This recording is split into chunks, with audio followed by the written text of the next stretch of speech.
요즘에 전화가 무진장 많이 오는데 070하고 서울에서 오는 번호는 잘 안 받지만 그래도 혹시나 해서 꼭 받아요. 오면 거의 다 돈 쓰라고 하는 전화예요. 어떻게 해서 내가 대학 돈 필요한 거 아시는지 계속 하루 종일 돈 쓰라고 전화를 해요. 그러면 제가 한결같이 이렇게 꼭 답을 해요. 예, 돈 많아요. 괜찮습니다. 하고 이렇게 그렇습니다. 돈 많아요. 또 어떤 분은 또 그냥 기가 찬지 얼마나 많은데요. 그냥 많아요. 하고 그렇습니다. 경제가 어려울수록 이렇게 돈을 쓰라고 하는 사람들이 그런 대부업체가 많이 흥한 모양이에요. 그리고 많이 또 사업이 잘 되는 모양입니다. 신기한 거는 이런 경제가 어려울수록 사람이 돈이 궁할수록 더 많은 이자를 그러니까 은행에서 융자를 받을 수 없는 사람들에게 굉장히 높은 비율로 고리로 사채를 하는 그런 업체들 있죠. 근데 뭐 그런 TV에 선제에 나오는 그런 대부업체 말고 진짜 악덕 업체들이 참 많죠. 그 사채도 많고 그러면 원금보다 훨씬 더 많은 이자를 그렇게 아예 빌리는 순간부터 선이자를 떼기도 하고 또 이자를 좀 밀리면 온갖 위협을 하고 각서를 쓰라 하고 뭐 신체 포기 각서. 그래서 한 20년 전에는 이렇게 뭐 빚을 못 갚으면 이렇게 위협을 하든지 아니면 뭐 이렇게 뭐 집을 압류당하든지 차를 가져가든지 이런데 요새는 뭐 이렇게 빚을 못 갚고 이자를 못 내면 콩팥을 하나 떼가고 각막을 하나 떼가고 뭐 이렇게 신체 포기 각서를 하고 여자 같은 경우는 또 이런 윤락업소에 또 팔아넘긴다고 위협을 하고 이런 것들이 얼마나 TV나 또 인터넷 나올 때마다 참 살기 힘들고 왜 이렇게 나쁜 사람들은 먹고 살기 힘든 사람한테 더 이렇게 못 살겠구나 하는 생각이 들죠. 세상 사는 것이 점점 옛날보다 더 잘 먹고 잘 쉬고 뭐 좋은 집에 있지만 점점 더 살기가 더 어려워지는 것 같아요. 특별히 없는 사람들에게는요. 근데 그거는 예나 지금은 마찬가지 같습니다. 이 느헤미야 시대에는 더 했던 것 같아요. 지금은 그렇게 뭐 조폭들이나 아주 나쁜 사람들이 그러지만 그때는 느헤미야 시대에는 정말 가난하고 힘든 사람들에게 피를 빨아먹는 사람이 누군가 하면 이방인도 아니었고 또 원수도 아니었고 악한 사람들도 아니었고 동족이었습니다. 그때는 그랬습니다. 오늘 본문에 그때라고 시작을 합니다. 1절 한번 보겠습니다. 1절입니다. 1절만 같이 읽겠습니다. 시작. 그때 백성들이 그들의 아내와 함께 크게 부르짖어 그들의 형제인 유다 사람들을 원망하는데. 자, 오늘은 우리가 그 5장을 사치 훑을 거예요. 5장 전체를 한 절 한 절 씹어 먹을 건데 그때가 언젠가 하면 지금 지난주에 우리 4장까지 봤습니다. 4장까지 보고 산발락과 도비아가 계속 죽인다고 위협하자 그냥 더 속도를 내서 성벽을 완성하고 그리고 했던 장면들이 지금 나와요. 그런데 실제로 느헤미야가 이 성벽을 완공하는 데 걸린 시간은 52일이었어요. 52일 만에 성벽 완공 공사는 끝났어요. 굉장히 공사를 빨리 끝냈어요. 얼마나?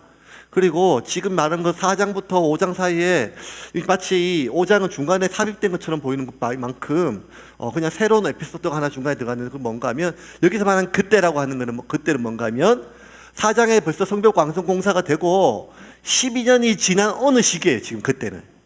그러니까 성벽 완공이 되고 느헤미야는 본국으로 돌아가지 않고 이 본국이죠. 다시 바벨론 돌아가고 페르시아 제국으로 돌아가지 않고 예루살렘의 이스라엘에 파견된 페르시아 왕의 총독으로서 계속 지금 다스리고 있고 그렇게 12년이 지난 어느 날 그때 백성들이 그들의 아내와 함께 크게 부르짖어서 누구를 원망하는가 하면 지금 페르시아를 원망하는 것도 아니고 그 다음에 느헤미야를 원망하는 것도 아니고 그들의 형제인 유다 사람들을 원망해요. 유다 사람. 그러면 대부분의 유다 사람인데 여기서 원망하는 사람은 어떤 유다 사람이고 또 원망의 대상인 유다 사람은 어떤 사람인가 하면 지금 그 바벨론 포로로 잡혔다가 1차, 2차 스룹바벨, 그 다음에 에스라 뭐 이렇게 같이 왔던 귀환한 사람들이 굉장히 많았거든요. 그 사람들이 귀환하고 나서 또 느헤미야와 함께 성벽을 재건하기 위해서 귀환하러 와가지고 성벽 재건에 같이 동참했고 12년이 흘렀는데 외국에 포로로 잡혔다가 그곳에 나고 자랐던 2세대, 3세들이 고국으로 돌아와서 지금 이 땅에 남아있는 유다 형제들 때문에 살 수 너무 고통스럽고 힘들어서 그들을 원망해서 아내와 함께 크게 부르짖었어요. 어떤 일인가 하면 너무너무 먹고 살기 힘든데 그냥 이 유대 땅에 있던 동족들이, 특별히 높은 관리들하고 그리고 귀족들이 아주 고리사채를 통해 가지고 사람들에게 돈을 빌려주고 더 많이 뺏고 이자와 원금을 못 받으면 밭도 뺏고 포도원도 뺏고 집도 뺏고 뭐 이런 일들이 막 벌어졌습니다. 2절부터 4절까지 한번 같이 읽겠습니다. 2절부터 4절 시작. 어떤 사람은 말하기를 우리와 우리 자녀가 많으니 양식을 얻어먹고 살아야겠다 하고, 어떤 사람은 말하기를 우리가 밭과 포도원과 집이라도 저당 잡히고 이 흉년에 곡식을 얻고자 하고, 어떤 사람은 말하기를 우리는 밭과 포도원으로 돈을 빚내서 왕에게 세금을 바쳤도다. 느헤미야 말만 먹고 왔어요. 그래서 어쨌든 이 성벽만 완공되고 나면 하나님이 우리에게 복을 주시고 다시는 이 수치와 능욕을 당하지 않고 이방인들에게 팔려가지 않고 능욕당하지 않고 그렇게 안전하게 평안하게 행복하게 살 수 있을 줄 알았는데, 그렇게 뼈 빠지게 성벽을 다 완공하고 나서 이방인들이 이제 못 쳐들어와요. 성문이 있어가지고 이제는 뭘 받아들일지 않을지 다 결정하였고, 느헤미야가 잘 다스려서 이방인들이 더 이상 이제는 침몰 못해요. 그럼 잘 살아야 되잖아요. 행복해야 되잖아요. 근데 문제는 뭔가 하면 이 먹고 사는 문제가 이제 걸렸어요. 성벽만 다 쌓으면 다 괜찮을 줄 알았더니만 이제는 하늘에서 비를 안 내리고 흉년이 들고 먹고 살 게 없으니까 그해 열심히 일해가지고 걷어서 그걸로 다음에 추수할 때까지 먹고 살아야 되는데 흉년이 드니까 먹고 살 길이 없으니까 어떻게 하겠어요? 아내도 있고 자식들도 많으니까 그냥 저당 잡혀가지고 곡식을 빌려왔죠. 그리고 또 이렇게 흉년이 돼도 페르시아 본국으로 보내는 세금은 감세가 없었어요. 그래서 먹고 살 것도 없는데 세금까지 내야 되니까 또 집을 잡히고 밭을 바치고 모두 잡아가지고 저당 잡혀서 페르시아 황제한테 세금을 내니까 더 이상 살 수가 없게 됐어요. 우리는 뭐 먹고 사냐요. 먹고 살아야 되는데. 여러분, 아담 이후로 먹고 사는 문제가 이렇게 힘들습니다. 참 신기한 거는 아담 이후로 한 번도 제가 지금까지 기록 속에 봤을 때 경기가 좋았을 때는 한 적 없으니까 늘 경기는 항상 안 좋아요. 늘 경기가 안 좋고 안 좋고. 근데 지금 느헤미야 이 시기에는 너무너무 사람들이 고통에 힘들었고 굶어 죽고 더 힘들었어요. 근데 더 힘든 건 뭔가 하면 이 와중에 유대인 동족의 피를 빨아먹는 이 귀족들과 관리들의 행태가 너무 말도 못할 정도였어요. 그 당시 일반적으로 그 페르시아의 그러한 상법에 보면 곡식을 빌리면 연 이율이 25%에서 33%의 고정 변동금리가 아니에요. 명확하게 고정 변리로 25에서 33%로 됐었어요. 20%에서 25%. 그다음에 곡식을 빌리면 그 정도고 돈을 빌리면 연말에 1년 뒤에 33%의 이자가 정해졌어요. 저쪽에 좀 메소포타미아 지역 쪽으로 가면 좀 높아가지고 곡식은 33%까지 올라가고 돈으로 빌리면 연말에 50%의 이자를 갚아야 돼요. 그런데 하나님은 벌써 수천 수백 년 전에 모세에게 명령해 주셔가지고 뭐라 했는가 하면 동족에 구워줘도 이자를 갚지 마라 그랬어요. 이자를 받지 마라. 그리고 혹시나 가난해서 팔리면 땅을 팔고 또 노예로 팔려 하더라도 이 49년 희년이 되면 원래 주인에게 땅은 다 돌아가고 노예를 팔렸더라도 원래 가문으로 다 자인으로 돌아가라. 그래서 아무리 힘들고 아무리 어려워도 아무리 가난하고 아무리 부자가 되어도 50년이 49년이 지나서 50년이 된 모든 것이 다 원점으로 똑같은 땅으로 똑같은 자연으로 시작할 수 있도록 그렇게 하나님이 제도를 다 정해주셨는데 다른 것도 아니고 이 유대인 귀족들하고 있는 것들이 더 하다니까요. 이 관리들이요, 이 백성들한테 그것도 어디서 그 타국에서 본국을 한번 살려보겠다고 와가지고 성벽 짓고 뭐 하는 이 백성들에게 빌려주고 고리를 얻고 감당할 수 없는 더 많은 이자를 받고 그걸 못 내면 땅을 뺏고 밭을 뺏고 집을 뺏고 심지어 딸들은 능욕하고 팔아먹고 남자들은 다 노예로 팔아먹었어요. 5절을 보니까 이렇게 나와요. 5절입니다. 5절 말씀 같이 읽겠습니다. 시작. 우리 육체도 우리 형제의 육체와 같고 우리 자녀도 그들의 자녀와 같거늘 이제 우리 자녀를 종으로 파는도다. 우리 딸 중에 벌써 종된 자가 있고 우리의 밭과 포도원이 이미 남의 것이 되었으나 우리에게는 아무런 힘이 없도다 하더라. 자, 그들 자녀 같거든. 우리 자녀를 종으로 팔았어요. 내 피 같은, 진짜 내 눈에도 안 아플 자식들을 다 종으로 팔았어요. 심지어 우리의 딸들 중에는 벌써 종된 자가 있었고, 종된 자. 여기 사용됐던 히브리어가 니크바 쇼트라는 말인데, 이 말이 뭔가 하면 원어는 강간하다 이런 뜻이에요. 그러니까 지금 그냥 팔린 게 아니라 성적 놀이개로 지금 팔아먹은 거예요. 여러분, 2018년 지금도 중동 지역에 IS나 아니면 아프리카에 보코하람 이란 이슬람 세력들은요, 그냥 강제로 잡아가지고 10살짜리, 11살짜리 이런 소녀들이요, $50, $100에 팔려가는 그런 시기가 지금도 있어요. 근데 이때 오죽하겠어요. 그런데 집도 뺏기고, 땅도 뺏기고, 밭도 뺏기고, 노예로 팔려가고, 그리고 내 딸들을 성적 놀이개로 다 이렇게 능욕당하고 팔려있는데, 그렇게 팔아먹는 대상들이 누군가 하면 동족이라는 거예요. 이방인이 아니고.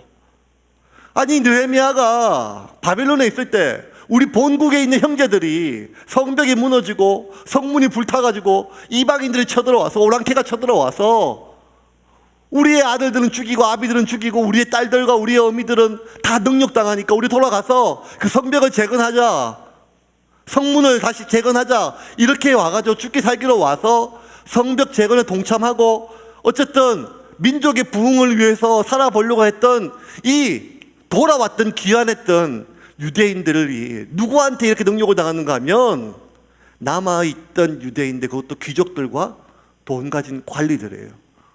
너무너무 견딜 수가 없었죠. 말로 다 할 수가 없었죠. 뭐라고 얘기하는가 하면 우리 육체도 우리 형제 육체와 같고 우리 자녀도 그들의 자녀와 같거늘. 뭔 말인가 하면 그렇게 너들도 네 자식들 맨날 그렇게 돈 모아가지고 좋은 옷 입히고 좋은 거 먹이고 좋은 거 공부시키고 학교 갔다 오면 그렇게 귀해가지고 물고 빨고 하면서 네 새끼가 그렇게 귀하면 내가 너와 같은 동족 아니냐.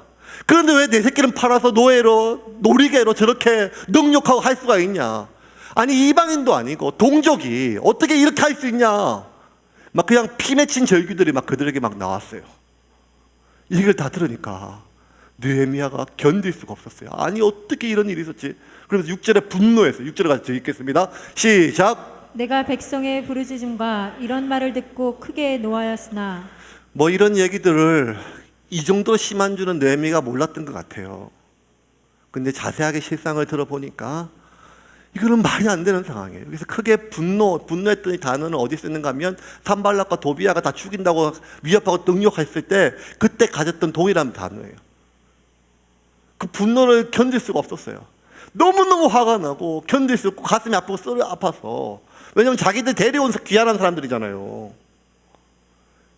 이것들 내가 다 썰어버려야겠다. 진짜 머리 검은 것들이 아니라 이것들은 진짜 안 되겠다. 내가 다 썰어버리겠다. 이런 마음 들지 않겠어요? 아니, 다 썰어버려도 돼요. 왜냐면 총독이니까. 대제국 페르시아의 모든 권한을 가지고 있는 총독이었거든요. 너무너무 화가 났어요. 다 썰어버리려고 했는데 항상 이 기록에 보면 크게 노하였은 나가 문제예요.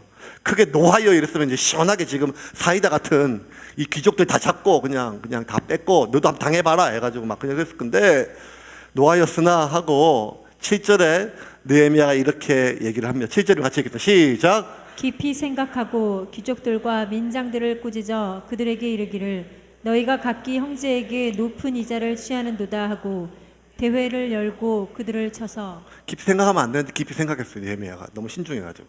저처럼 빨리 우발적으로 충동적으로 했어야 되는데 깊이 생각하니까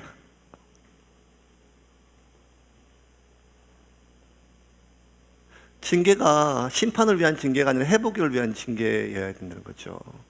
결국 이 천벌받아 마땅한 이 귀족들도 그리고 관리들도 동족이고 유대인이고 그리고 우리 같이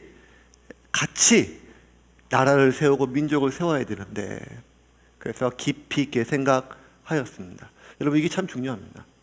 우리 느헤미야의 리더십을 통해서 배울 수 있는 게 뭔가 하면, 이 지극한 모든 것이 무너진 이 시기에 살다 보면 진짜 속이 뒤집히는 일이 한두 번입니까? 그냥 그 경우도 아니고 말도 안 되고 너무 진짜 얼척이 없는 사람들이 얼마나 많습니까?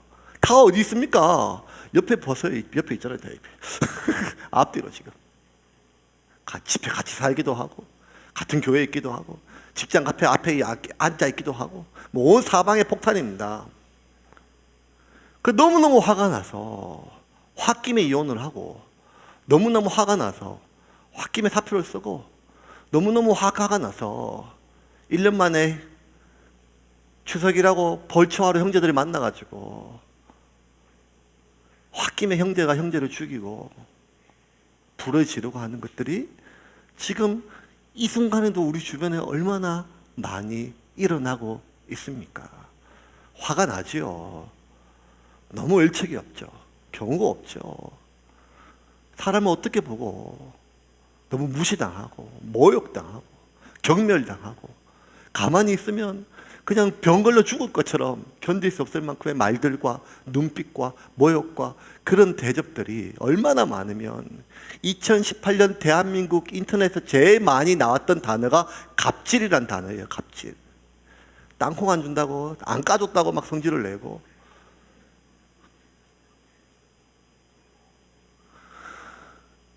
우리 안에 살다 보면 그렇게 참 많죠. 그러면 복수하고 싶죠. 정의를 세우고 싶습니다. 다 처벌하고 싶고 심판하고 잘라버리고 뒤엎고 싶은 마음이 있죠. 집에서도 가족에게, 자녀에게, 회사에서, 교회에서. 가만히 있으니까 가만히를 보냐, 막 그냥 내가 어느 정도의 사람인지를 막 확인시켜주고 싶은 마음이 막 올라오지요. 그런데 느헤미야는 그럴 힘도 있었고 그럴 이유도 있었지만 깊이 생각하였어요. 그래서 그 원수 같고 그냥 썰어버려야 될 그 인간들이 결국 느헤미야와 함께 민족을 세우는 그러한 동료이자 친구이자 동족으로 남았음을 믿으시기를 바랍니다. 살다 보면요, 저나 여러분이나 100년 이상 못 살잖아요. 다 죽습니다. 다 죽어요.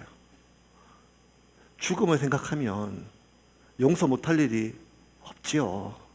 지금은 참 힘들고 너무 어렵지만 결국 우리가 마지막 눈을 감는 순간, 결국 우리의 마지막 호흡이 끝나는 순간, 우리가 그냥 병원에서 평안하게 링겔 꽂고 안 죽는다 할지라도 깊은 후회와 회한은 안 남겨야 되지 않겠습니까? 그런데 대부분의 사람들이 마지막 임종을 앞두고 호스피스 병동에 있는 말기암 환자들의 깊은 회한은 살면서 관계를 끊었던 가족들과의 관계였습니다. 친구들과의 관계였습니다. 느헤미야는 깊이 생각하고 귀족들과 민장들을 꾸짖었어요. 넘어가지 않았어요. 그리고 그들에게 이르기를 각기 형제에게 높은 이자를 처한도 하고 대회를, 모든 사람들을 다 불러 모아서 이 일을 바로 잡기 시작을 하였습니다. 8절과 9절 우리 메시지 성경 버전으로 한번 보겠습니다. 좀 쉽게 같이 읽겠습니다. 시작. 이어서 나는 큰 회의를 소집하여 그 문제를 다루었다. 우리는 외국인에게 종으로 팔릴 수밖에 없는 유대인 형제들을 애써 값을 치르고 찾아왔소. 그런데 이제 당신들이 빚을 빌미로 그 형제들을 다시 종으로 팔고 있소. 우리더러 그들을 다시 사오라는 말입니까? 그들은 아무 말이 없었다. 무슨 말을 할 수 있겠는가? 그 귀족들과 민장들, 관리들을 다 불러놓고 또 모든 백성들을 불러놓고 얘기를 했어요. 잘 보십시오. 저 사람들, 당신이 팔아먹은 저 사람들, 내가 저 사람 사오려고 돈 주고 사왔어. 이방인들 노예로 팔려있던 사람들을 자유인으로 풀어주려고. 그렇게 돈 주고 사왔는데 당신들 또 팔아먹으면 내가 저들을 또 사야 됩니까? 이게 무슨 경우입니까? 하고 하나씩 하나씩 꾸짖었어요. 누가 무슨 말을 할 수가 있었겠습니까? 왜냐하면 율법에 금했거든요. 그냥 주라는 거예요, 필요하면. 그렇게 고리로 사람을 팔고 능욕하고 노리개로 딸들을, 아들을 노예로 그렇게 팔아서 사람이 사람한테 해서는 안 된다는 말을 하나님이 이미 모세를 통해 하셨음에도 불구하고 그들은 하나님을 경외하는 마음도 없었고 오직 돈 때문에 그 돈 모아가지고 나는 편히 먹었으니까 내 자식도 편히 먹이려고 내 자식 편하게 하려고 남의 자식 팔아먹는 이 짓거리를 이제 그만하라는 거예요. 그리고 나서 어떻게 해야 될지에 대해서 얘기를 했어요. 아니 이방인들이 우리를 보면 뭐라고 생각하겠습니까? 우리 하나님 믿는 백성 아닙니까?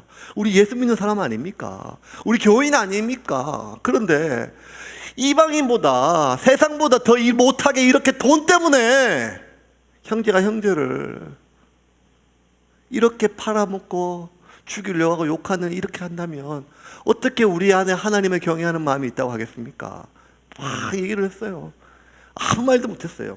그래서 이제 어떻게 해야 될지에 대해서 11절에 명확하게 얘기를 했어요. 11절 같이 읽겠습니다. 시작. 그런즉 너희는 그들에게 오늘이라도 그들의 밭과 포도원과 감나원과 집이며 너희가 구워준 돈이나 양식이나 새 포도주나 기름의 100분의 1을 돌려보내라 하였더니 자 너희는 그들에게 오늘이라도 그들의 밭과 포도원과 감나원과 집이며 너희가 구워준 돈이나 양식이나 새 포도주의 기름의 100분의 1을 돌려보내라. 이 말을 들었을까 안 들었을까요? 여러분 돈의 문제는 항상 믿음을 뛰어넘어요. 믿음을 뛰어넘어요.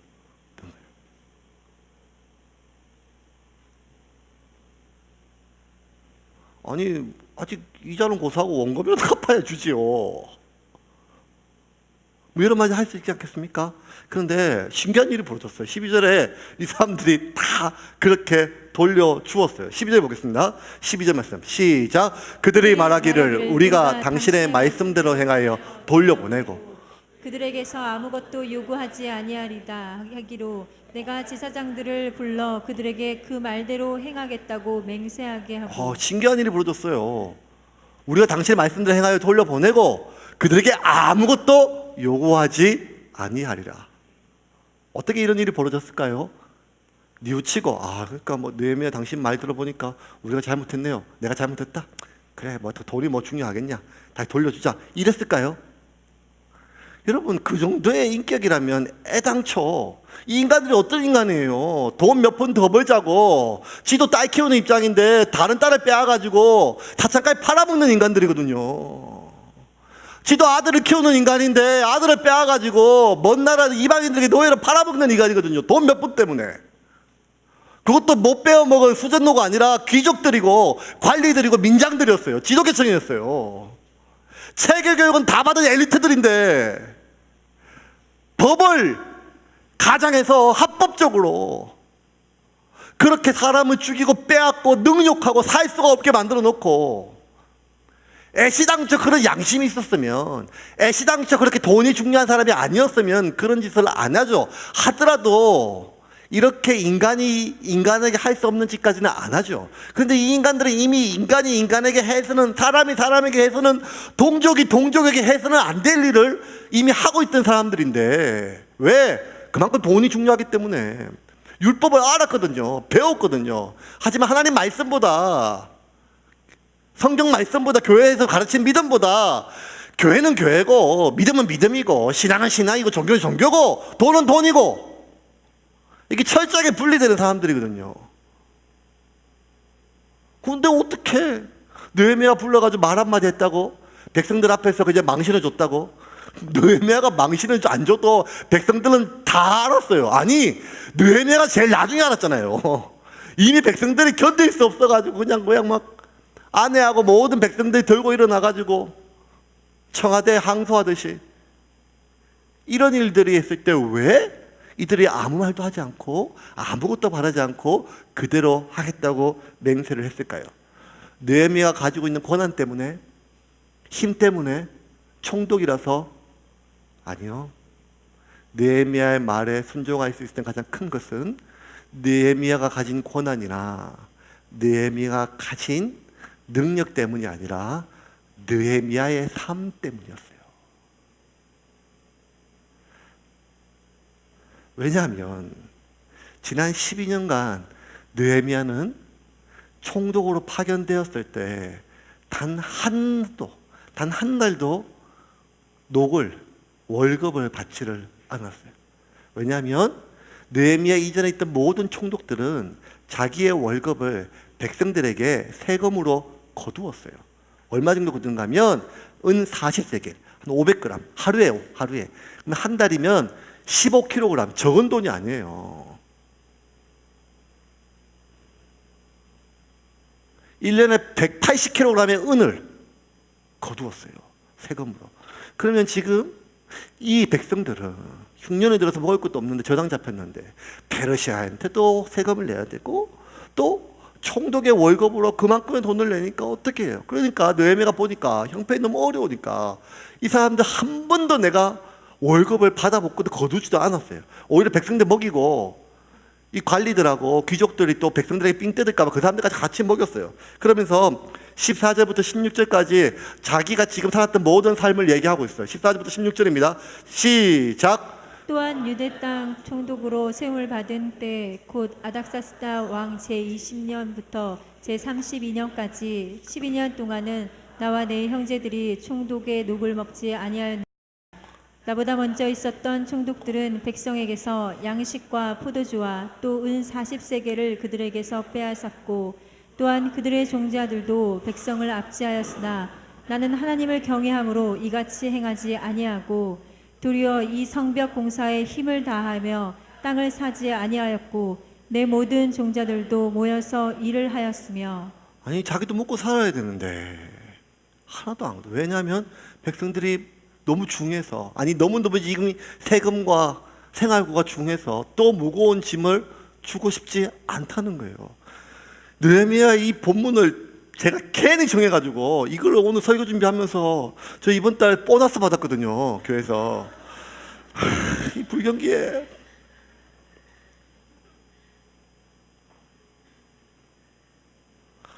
나는 진짜 사꾼이다, 사꾼. 이걸 왜 내가 신학교 신대원 시험 칠 때 읽었는데 딴 데 할 걸.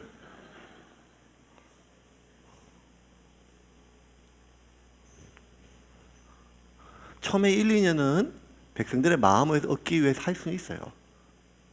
근데 느헤미야는 죽을 때까지 한결같이 사람들에게 짐을 줄까봐, 사람들에게 짐이 될까봐 자기가 와서 성벽도 재건하고 백성들이 이방인들에게 능욕당한 거 다 막아줬어요. 느헤미야가 한 일은, 그 은혜는 백성들이 다 알아요.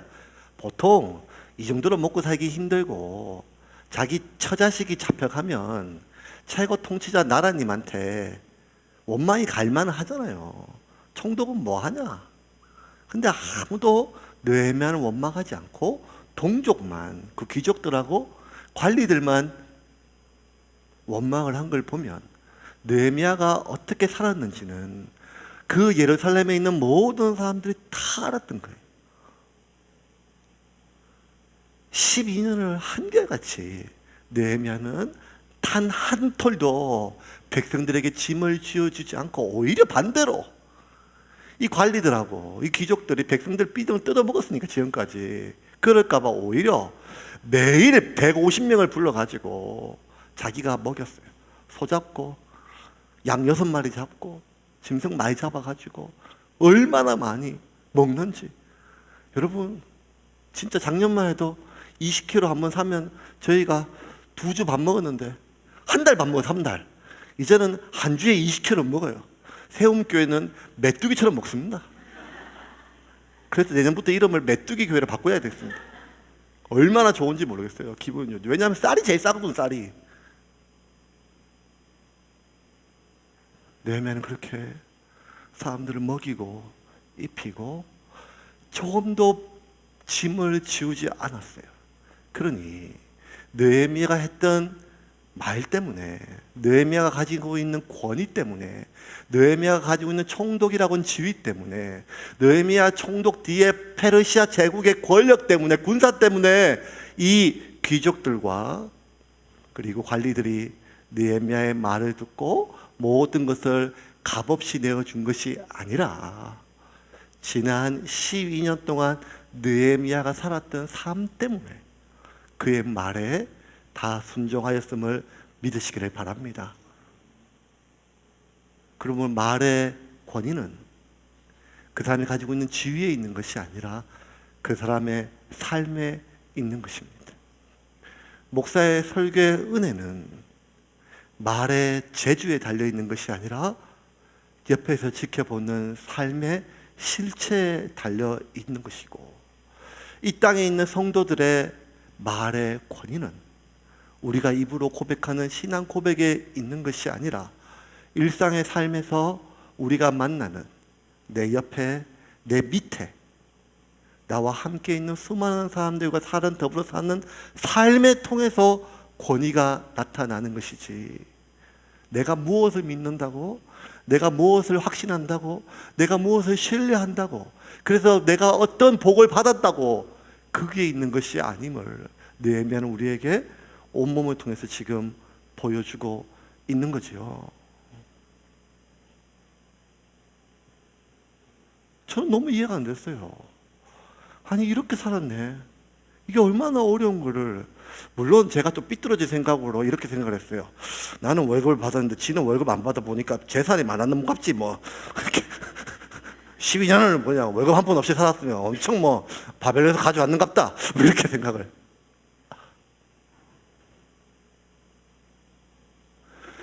느헤미야의 그 모든 헌신과 희생은 모든 사람들이 알았어요. 그러면 제가 정말 이해가 안 되는 건 이거예요. 뭔가 하면 너무너무 분노했거든요.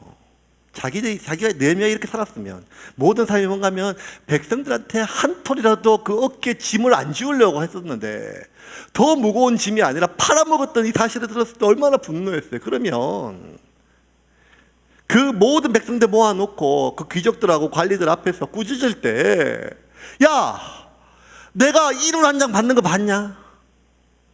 지난 12년 동안 내가 쌀 한 톨 내가 거둔 거 봤냐? 오히려 12년 동안 내가 너희들 먹이지 않았느냐? 근데 너희들은 왜 그랬냐? 이렇게 얘기할 수 있잖아요. 근데 느헤미야는 자기가 어떻게 했는지에 대해서 한 얘기도 없고, 이렇게 하면 백성들이 얼마나 고통당하냐? 그게 어떻게 하나님을 경외하는 사람의 일이냐? 자기가 지금까지 했던 일에 대해서 언급을 하나도 없어요. 이게 너무 이해가 안 가요. 왜냐하면 사람이란 게요, 물론 공지사를 듣고 싶은 게 아니에요. 사람들에게 상을 받고 싶은 건 아니에요. 하지만 내가 얼마나 했는지는 알아야 될 건 아니에요. 그냥 아무 말도 없이 묵묵히 그냥 하니까 이게 당연한 줄 알고 오히려 뻔뻔하게 얘기하는 사람들이 얼마나 많아요. 그래서 꼭 어느 정도인지는 알아야 될 것에 대해서 얘기를 해요. 그래서 저는 영진이한테 항상 너한테 들어가는 돈이 얼마인지를 얘기를 해요. 지금 이렇게 들어가고 있다. 20살까지면 대줄 거다. 대학을 가든지 안 가든지 알아서 해라 그때부터. 하지만 지금까지 대준 돈으로 그걸 엑스로 따지면 너는 나한테 집을 하나 사줘야 된다. 영진이 계속 고민이에요. 아빠 몇 평이면 돼요? 네 믿음을 보겠다. 나 아빠에 대한 내 마음을 내가 보겠다. 계속 얘기를 해요. 예. 영진이가 지금 다른 가정에 입양되고 싶어 합니다. 영진이 키우고 싶으면 저한테 얘기하십시오.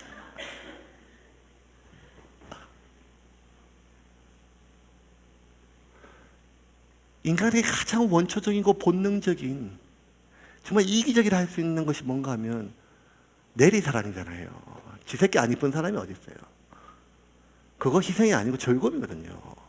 자식 입에 밥 들어가는 거, 자기 눈에 물 들어가는 거. 저희 아버님 선친께서 맨날 하시는 말이, 제가 고등학교 때 엄청 먹었거든요. 키가 1년에 11cm씩 컸어요. 1년에 계란을 야간 자락 가기 전에 저녁에 와가지고 18개씩 후라이를 했어요. 다 먹고. 저희 아버님이 보고 무섭다 그러셨어요. 그렇게 많이 먹고 그래도 그때마다 그 밥상머리 앞에 앉으셔가지고 이렇게 얘기하세요, 아버님이. 허허, 참 잘 먹네 우리 막둥이. 그러면서 그 아버지 뭐 이렇게 좋아요? 그러면 야야, 너네 물 들어가는 거 보는 거 하고 자식 입에 밥 들어가는 거 보는 게 진짜 좋다. 그 말을 이제 제가 아버지가 되니까 알겠어요.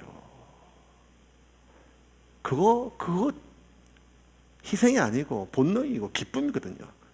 그렇게 자연스러운 건데도 어느 순간 내 자식이 커서 조금 서운하면요, 우리 마음에 이런 마음이 들어요. 내가 지를 어떻게 키웠는데, 내가 지를 어떻게 키웠는데, 내가 지를 어떻게 키웠는데. 다른 사람은 몰라도 지는 알아야지. 지는 알아야지.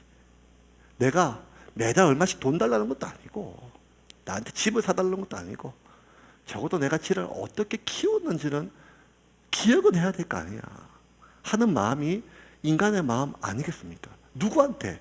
지 자식한테 한 것도요. 그러면 교회에 한 일, 나라에 한 일, 친구한테 한 일, 심지어 형제한테 한 일, 누구한테 한 일, 그 모든 것들은 그냥 내가 돌려받거나 상을 받거나 공치사하기 위함이 아니라 알기는 알아야 되는 거 아닙니까? 목사님, 저도 그런 마음이 있는데 나중에 제가 은퇴할 때 교인들이 나를 기억했으면 좋겠다. 근데 느헤미야는 그게 아니었어요. 이런 방구, 자기가 한 일에 12년 동안 한 일에 대해서.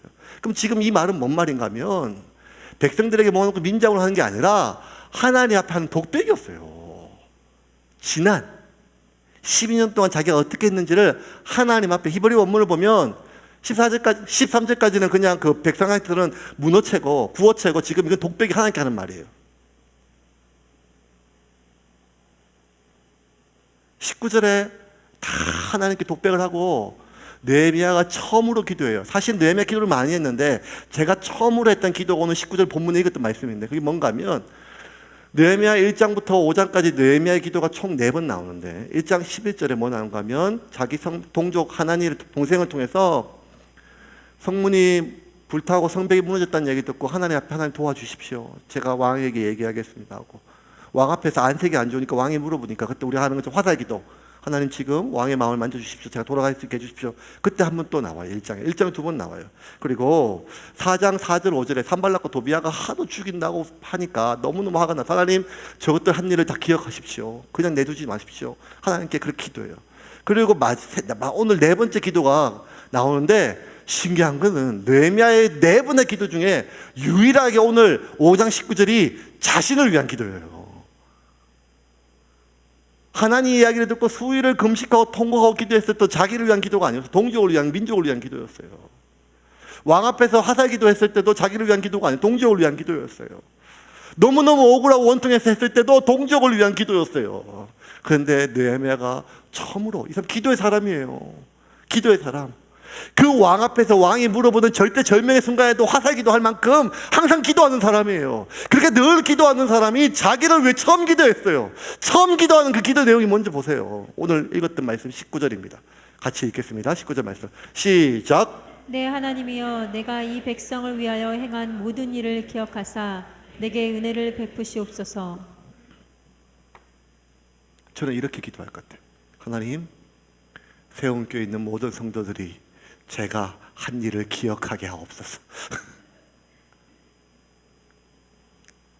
그런데 느헤미야는 그게 아니라 하나님이여, 내가 이 백성을 위하여 행한 모든 일을 하나님 기억하사 내게 은혜를 베풀어 주시옵소서. 베풀어 주시옵소서. 하나님이 누구보다 아는 느헤미야인데 하나님의 인생이 아니니까 후회가 없고, 하나님이 인간이 아니기 때문에 잊으시는 분이 아니에요. 하나님 당연히 아시죠. 하나님 다 아시죠. 누구보다 아시죠. 그럼에도 불구하고 느헤미야가 하나님께 처음으로 자기를 위하여 기도하는 기도 내용이, 하나님, 제가 이 백성들을 위하여 한 일, 주님 아시지 않습니까? 하나님은 기억해 주십시오. 이 말은 당신이 기억하고 계시니 저는 충분하다는 뜻이에요. 이 귀족들과 그 관리들이 그 돈 몇 푼 때문에 팔아먹은 그 동족들은 느헤미야가 자기의 생사를 찢어도 아깝지 않은 소중하고 귀한 영혼들인데, 그 영혼들을 위해서 페르시아 대제국의 왕의 오른팔 그 모든 거 다 내려놓고 죽기 살기로 와서 성벽 재건하고, 성벽 재건할 때 욕이란 욕은 다 먹고 이방인들 모욕당하고 조롱당하고 돈 한 푼 안 받고 오히려 백성들에게 짐이 될까봐 그렇게 조용조용하게 오히려 백성들을 먹이고 입히고 살리고, 그리고 지금까지 그렇게 자기 자식보다 더 귀하게 보살폈던 이 백성들을 이 민족의 지도자와 귀족과 관리라고 하는 것들이 돈 몇 푼 때문에 팔아먹었다는 얘기를 들으니까 얼마나 서운하고 얼마나 억울하겠어요. 근데도 불구하고 느헤미야는 하나님, 제가 이 백성들을 위하여 한 일을 하나님이 아시니 저는 은혜입니다. 이게 참 어려워요. 왜냐하면 저도 목사지만 하나님 불꽃 같은 눈으로 우리의 죄도 보지만 우리의 선행도, 우리의 희생도, 우리의 헌신도 다 보시고 제가 알거든요. 근데 그럼에도 불구하고 하나님이 아는 것만 안 돼요. 사람들이 알아야 될 것 같아요. 내 자식이 알아야 될 것 같아요. 교인이 알아야 될 것 같아요. 내 형제가 알아야 될 것 같아요. 상을 얻으려고, 공치사를 들으려고 하는 게 아니라 그냥 기억은 해줘야 될 것 같은 마음이 우리에게 있어요. 하나님 말고 하나님만으로는 안 된다는 거예요. 인도네시아의 아바르보라고 하는 교회가 있는데, 에리레오 목사님이라고 하는 유명한 목사님인데, 이제 그 셀 교회가 거기서 많이 부흥을 했어요. 굉장히 인도네시아 무슬림 국가인데 그리스도인들이 불꽃같이 막 부흥하는 때 설교나 큰 건물이 아니라 5명, 10명 이렇게 모이는 소그룹이 폭발적으로 부흥하는데, 왜 그렇게 무슬림이 전 세계 가장 많은 무슬림 국가가 있는 인도네시아에서 복음이 그렇게 폭발적으로 성장했는가 하면 그 소그룹에서 삶의 변화가 일어나서 그래요. 어느 정도인가 하면 그 아바르브 교회에 그 구역에만 들어가면, 그 셀에만 들어가면 술을 끊고 도박을 끊고 그 나쁜 짓을 끊고 온갖 죄가 있어도 뭐가 있어도 죄가 끊어진다는 거예요. 그래서 많은 목사님들이 그 가서 배웠어요. 어떻게 하면, 우리는 구역도 하고 목장교회도 하고 가정교회도 하고 모두 다 했는데, 아니 우리는 아무리 회개하고 안수기도 하고 뭘 특별 4주 동안 막 그냥 다시 세움 이런 거 해도 안 되는데 이건 어째 그게 되나. 그래서 보니까 뭘 배우지도 못했고 한 17살 18살짜리 못 배운 청년 하나가 50명 60명씩 그렇게 사람들을 양육하고 하는데, 그 매주일 일주일에 한 번씩 모이면 뭐 하는가 하면 지난 일주일 동안 자기가 지은 거에 대해서 회개한, 잘못한 것이 있으면 그 공동체에서 고백을 한대요. 나 이런 걸 봤습니다. 이웃집 여자와 잤습니다. 회사에서 돈을 사장 몰래 훔쳤습니다. 그걸 매주 고백을 그렇게 한대요, 사람들이. 그러니까 이 사람들이 그 문화가 되니까 하나님께 회개하는 거는 덜 겁이 나는데, 이번 주에 뭘 이렇게 보고 갈래도 이번 주 또 가서 또 사람들한테 얘기하려는데 지난주에 다시 안 보겠다고 울고 사람들 기도해 줬는데 또 가서 또 봤다고 얘기하기가 너무 민망하니까, 그러면 얘기를 안 하면 되는데 분위기가 또 얘기를 안 하면 또 갑자기 불이 임할 것 같고 막 이러니까, 그래서 사람들이 공동체에서 죄를 고백하면 그 죄가 끊어진대요. 왜? 다음 주 또 와가지고 그 얘기를 얘기하기가 너무 창피하니까. 그래서 많은 목사님들이 돌아와서 그걸 안 했대요. 교회가 박살나고. 일단 나부터 어렵겠다 이거는. 근데 그 목사님들, 그 성도님들 많은 사람들이 매주마다 하나님 앞에 진심으로 회개하는 분들이거든요. 죄를 용서받고 하나님 용서해달라고 죄가 끊어지기를 바라는 분은 진심이거든요.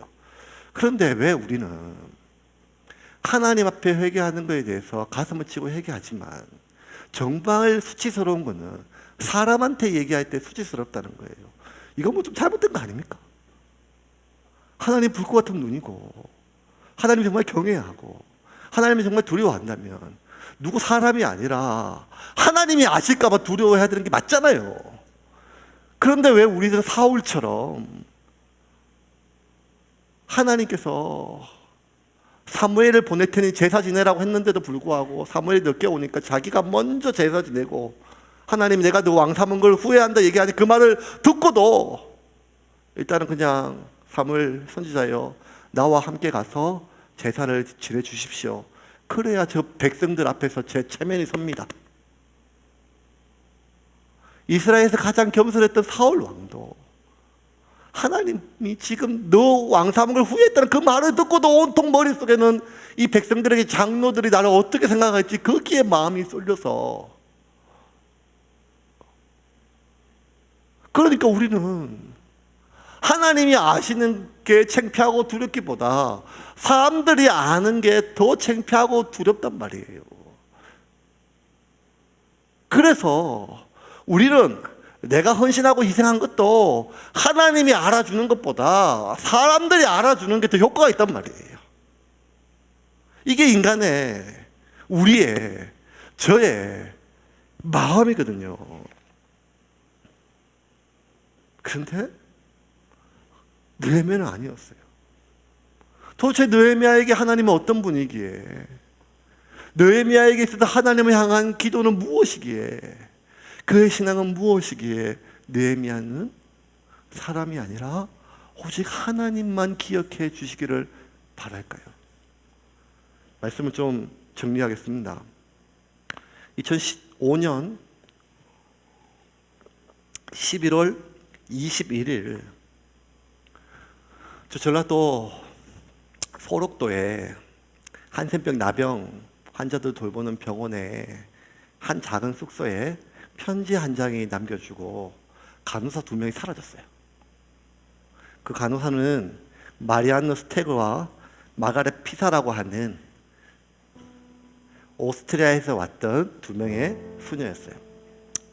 1962년도에 간호학교를 졸업하고 바로 한국으로 왔어요. 42년 동안, 45년 동안 전심으로 장갑도 끼지 않고 환자들의 고름을 만지고, 그리고 매달 10만 정도 나오는 그 병원에서 봉사비도 받지 않고 짐이 될까봐 그렇게 한결같이 봉사했던 2명의 수녀였어요. 천사였었어요.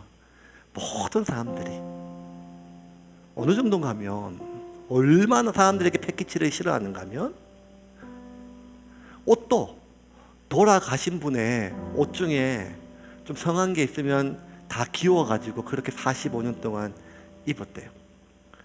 그래서 너무너무 고마워서 환갑이 되는 날 환갑잔치를 해주려고 하니까 그것도 부담이 된다고 그 전날 다 도망가셔가지고 기도하러 간다고 못하게 하고, 그런데 어느 날 소리 소문 없이, 간다고 말도 없이 편지 한 장 딱 남겨놓고 이 2분이 없어졌어요.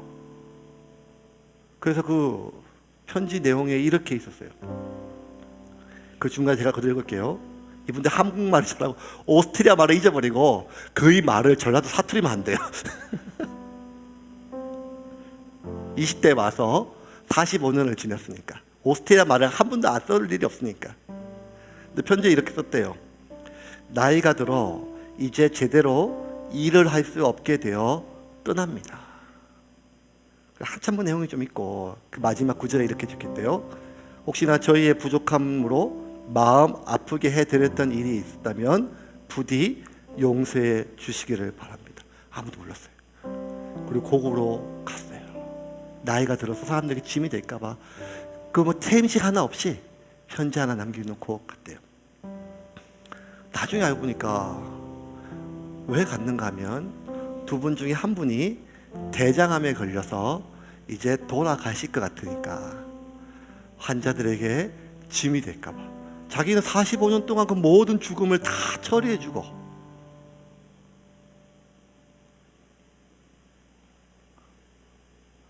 그래서 이 소식이 알려지자 나중에 이제 뭐 전남도에서도 하고 뭐도 하고 나라에서 해가지고, 여러분 대한민국에 유일하게 대한민국 국적 명예 시민권을 가지고 있는 사람이 3명이래요. 한 명은 우리가 다 알아요. 거스 히딩크. 그리고 나머지 2명은 아무도 모르고 저도 몰랐어요.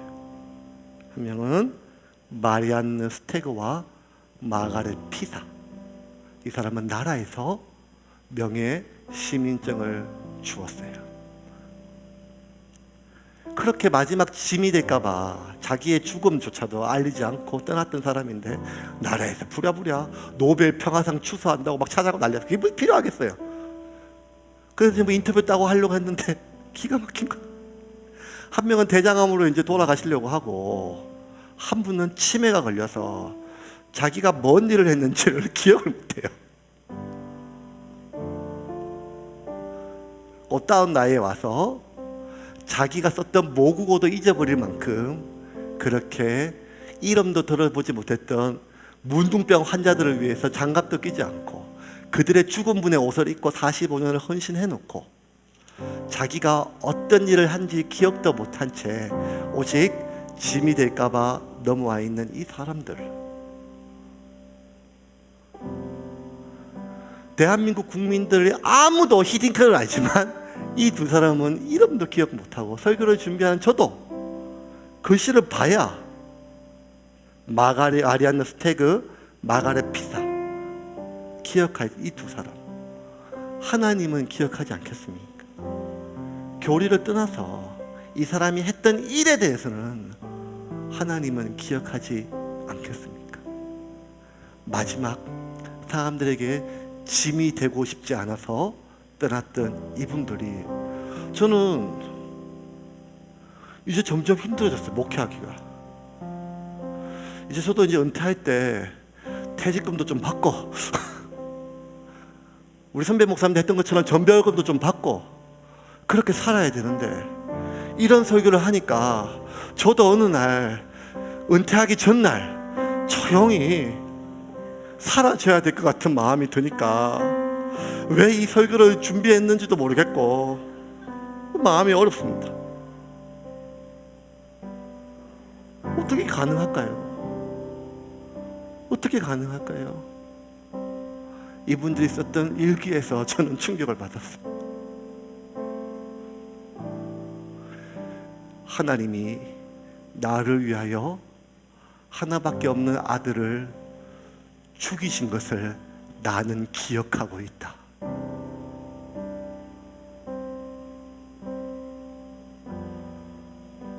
하나님이 나를 위하여 하신 일을 진짜 믿는 사람은, 하나님이 나를 위하여 하신 일을 진심으로 기억하는 사람은 이 세상 누구라도, 심지어 내 속으로 난 자식이라도 기억해 주지 않는다 할지라도 하나님 당신이 기억하시면 충분하다는 믿음으로 한평생을 살 수 있음을 믿으시기를 바랍니다. 예수가 있다면, 하나님이 계시다면, 그 하나님이 자신에게 가장 소중한 것을 위하여 나를 위해서 주셨다면, 그게 사실이라면, 그걸 내가 기억한다면 우리는 그것으로 충분하지 않겠습니까? 죄는 언제 끊어지는가 하면, 이 죄가 얼마나 무서운 것인가, 이 죄에 대한 심판이 얼마나 두려운 것인가 알 때도 끊어지지만 더 강력한 것은 무엇인가 하면, 하나님이 내 죄 때문에 얼마나 값을 치렀는가를 그게 진심으로 믿어진다면 회개하고도 개가 토한 것을 다시 삼키는 것처럼 똑같은 범죄에 우리가 빠질 수가 있겠습니까? 그러므로 우리는 죽을 때까지 하나님이 나를 위하여 하신 일을 기억하시기를 주님의 이름으로 축원합니다.